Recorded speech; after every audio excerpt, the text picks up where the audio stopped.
কৰিছে DY 365 digital Orunodoi লাভ নকৰা সকলৰ বাবে এটা জৰুৰী খবৰ আহি পৰিছে মুখ্যমন্ত্ৰী হিমন্ত বিশ্ব শৰ্মাই বৃহৎ ঘোষণা কৰিছে নতুনকৈ 37 লাখ মহিলাই অৰুণোদয় আঁচনি লাভ কৰিব আৰু তাৰ বাবে 3 দিনৰ পিছত আবেদন প্ৰক্ৰিয়া আৰম্ভ হ'ব কত কেনেকৈ আবেদন কৰিব লাগিব জনাইছো সবিশেষ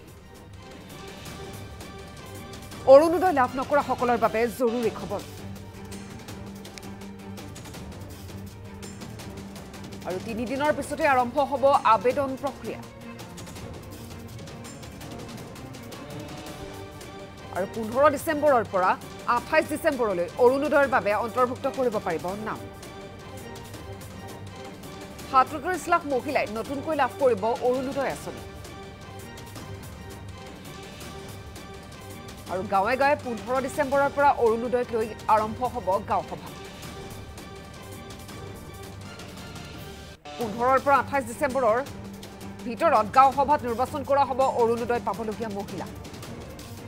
আৰু পূৰ্বতে অৰুণোদয় লাভ কৰা মহিলাসকলেও নিজৰ নাম অন্তৰ্ভুক্ত কৰিব লাগিব নতুনকৈ নাম অন্তৰ্ভুক্ত নকৰিলে হিতাধিকাৰীৰ তালিকাৰ পৰা কটা যাব নাম মুখ্যমন্ত্ৰী হিমন্ত বিশ্ব শৰ্মাই এই সন্দৰ্ভত বৃহৎ ঘোষণা কৰিছে যিসকলে বৰ্তমানলৈকে অৰুণোদয় লাভ কৰা নাই তেওঁলোকৰ বাবে এই বাতৰি খুবেই জৰুৰী কাৰণ 3 দিনৰ পিছতে আবেদন প্ৰক্ৰিয়া আৰম্ভ হ'ব আৰু মহিলাসকলে 37 লাখ মহিলাই নতুনকৈ অৰুণোদয় আঁচনি লাভ কৰিব 15 ডিসেম্বৰৰ পৰা 28 ডিসেম্বৰলৈ অৰুণোদয়ৰ বাবে নাম অন্তৰ্ভুক্ত কৰিব পাৰিব 37 লাখ মহিলাৰ বাবে এই সুবিধা গাঁৱে গাঁৱে 15 ডিসেম্বৰৰ পৰা অৰুণোদয়ক লৈ আৰম্ভ হ'ব গাঁও সভা 15 পৰা 28 ডিসেম্বৰৰ গাঁও সভাত নিৰ্বাচন কৰা হ'ব অৰুণোদয় পাবলগীয়া মহিলা আৰু পূৰ্বতে যিসকলে অৰুণোদয় লাভ কৰিছে তেওঁলোকেও কিন্তু নিজৰ নাম অন্তৰ্ভুক্ত কৰিব লাগিব আৰু যদিহে নকৰে তেন্তে তালিকাৰ পৰা হিতাধিকাৰীৰ তালিকাৰ পৰা সেই সকল মহিলাৰ নাম কটা যাব মুখ্যমন্ত্ৰী হিমন্ত বিশ্ব শৰ্মাই এই সন্দৰ্ভত বৃহৎ ঘোষণা কৰিছে অৰুণোদয় লাভ নকৰা সকলৰ বাবে জৰুৰী খবৰ আহি পৰিছে কাৰণ 3 দিনৰ পিছতে আবেদন প্ৰক্ৰিয়া আৰম্ভ হ'ব আৰু 15 ডিসেম্বৰৰ পৰা 28 ডিসেম্বৰলৈ অৰুণোদয়ত নাম অন্তৰ্ভুক্ত কৰিব পাৰিব আবেদন কৰিব পাৰিব আৰু যিসকলে পূৰ্বতেও অৰুণোদয় আঁচনি লাভ কৰিছে তেওঁলোকেও কিন্তু নাম অন্তৰ্ভুক্ত কৰিব লাগিব নহলে হিতাধিকাৰীৰ তালিকাৰ পৰা কটা যাব নাম 15 পৰা 28 ডিসেম্বৰত গাঁও সভাত নিৰ্বাচন কৰা হ'ব অৰুণোদয় পাবলগীয়া মহিলা আৰু পূৰ্বতে যিসকলে অৰুণোদয় লাভ কৰিছে তেওঁলোকে নিজৰ নাম অন্তৰ্ভুক্ত কৰিব লাগিব হিতাধিকাৰীৰ তালিকাৰ পৰা কিন্তু তেওঁলোকৰ নাম কটা যাব যদি অন্তৰ্ভুক্ত নকৰে আৰু নতুনকৈ 37 লাখ মহিলাই অৰুণোদয় আঁচনি লাভ কৰিব মুখ্যমন্ত্ৰী হিমন্ত বিশ্ব শৰ্মাই এই সন্দৰ্ভত বৃহৎ ঘোষণা কৰিছে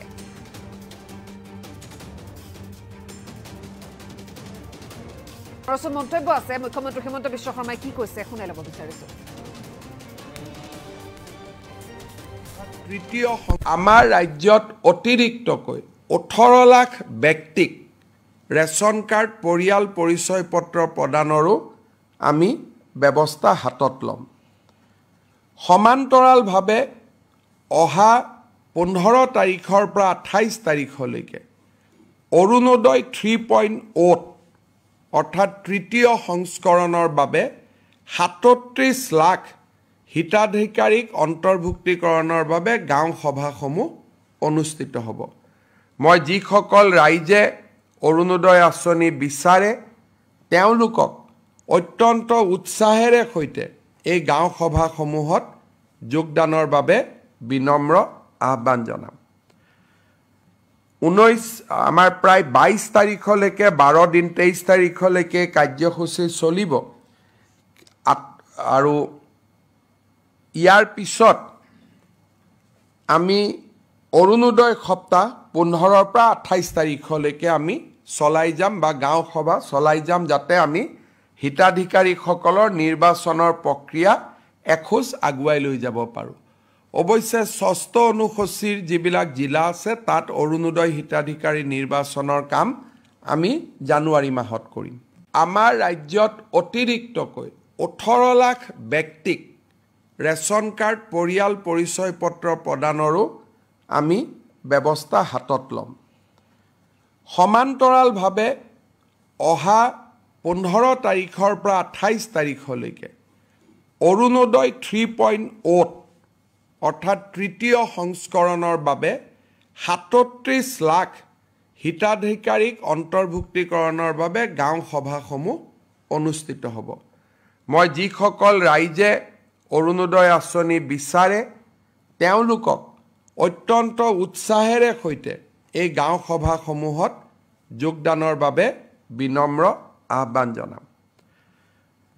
19 আমাৰ প্ৰায় 22 তাৰিখলৈকে 12 দিন 23 তাৰিখলৈকে কাৰ্যসূচী চলিব আৰু ইয়াৰ পিছত আমি অৰুণোদয় সপ্তাহ 15 পৰা 28 তাৰিখলৈকে আমি চলাই যাম বা গাঁও সভা চলাই যাম, যাতে আমি হিতাধিকাৰীসকলৰ নিৰ্বাচনৰ প্ৰক্ৰিয়া এখোজ আগুৱাই লৈ যাব পাৰোঁ। অৱশ্যে 6ষ্ঠ অনুসূচীৰ যিবিলাক জিলা আছে তাত অৰুণোদয় হিতাধিকাৰী নিৰ্বাচনৰ কাম আমি জানুৱাৰী মাহত কৰিম। আমাৰ